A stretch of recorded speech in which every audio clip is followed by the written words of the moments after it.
The FTX disaster is deeper than you think. One of the world's largest cryptocurrency exchanges was formed by a 30-year-old man named Sam Bankman-Fried, who was a major Democratic fundraiser with mainstream popularity in Washington. He was believed to be worth $16 billion. Bankman-Fried went from being viewed as a white knight in the cryptocurrency community due to his previous bailouts and rescue deals for other crypto companies, to being viewed as a villain once it became clear that he was likely implicated in questionable trades that led to investors losing billions. So what happened? How did Sam Bankman-Fried lose all his money? And how did FTX go down? The story of Sam Bankman-Fried is likely to go down as one of the most mind-boggling in the history of crypto disasters. In the nick of time, he quit his job at the FTX Bitcoin exchange before it collapsed under the weight of customers trying to get their money out. Since Sam may have illegally lost approximately $10 billion in cash from FTX customers, the future of his firm, Alameda Research, is also now in jeopardy, according to the Wall Street Journal. Currently, Bankman-Fried is almost bankrupt. The fall of FTX is not a typical story about the riskiness of cryptocurrencies or investors. The exchange failed, not due to bad luck, but rather due to what seemed to be unsustainable amounts of dishonesty. After acquiring several high-profile companies and saving many of the cryptocurrency firms last year, FTX gave the appearance that the business was thriving, but in reality, its debts became too huge for them to handle.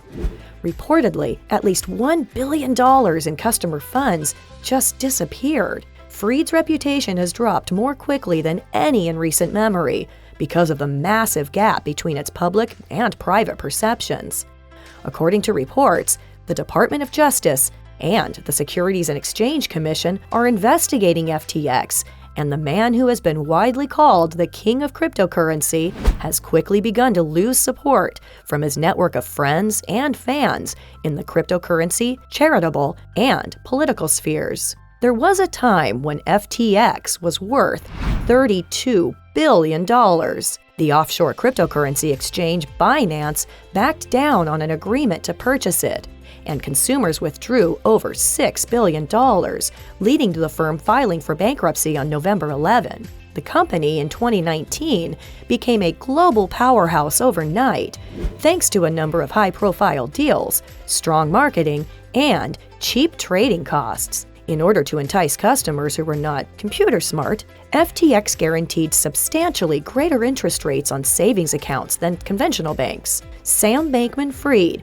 the 30-year-old founder of FTX, came to symbolize the firm and even crypto in the eyes of many. Many people would have trouble missing FTX given the company's celebrity endorsements and huge sports partnerships. After trading at roughly $10,000, Bitcoin's price skyrocketed in 2021, reaching a high of almost $64,000. Since the influx of venture funding into the blockchain and cryptocurrency industries, crypto platforms have made efforts to broaden their user base beyond the early adopter community of engineers and blockchain believers. The cryptocurrency market's leading indicator, Bitcoin's price, fell sharply from its late 2021 high. The current market value is close to $16,000. All other token and cryptocurrency prices followed the pattern. But despite the widespread collapse of the cryptocurrency market, FTX looked unaffected, even buying up some of its suffering rivals.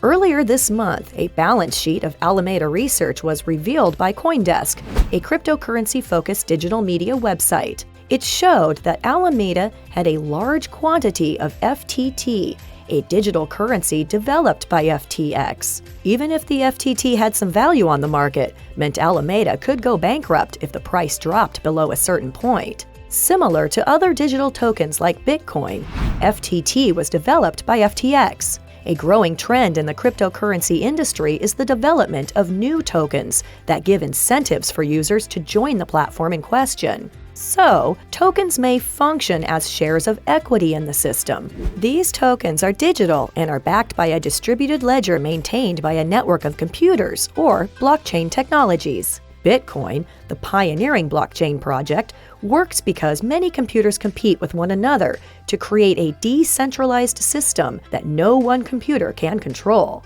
However, not all blockchains, cryptocurrencies, or tokens are created equal, and many are no longer distributed in the same manner Bitcoin was. As an example of a blockchain token issued and distributed by a single organization, consider the FTT token, which was coined by FTX and distributed to users as a reward.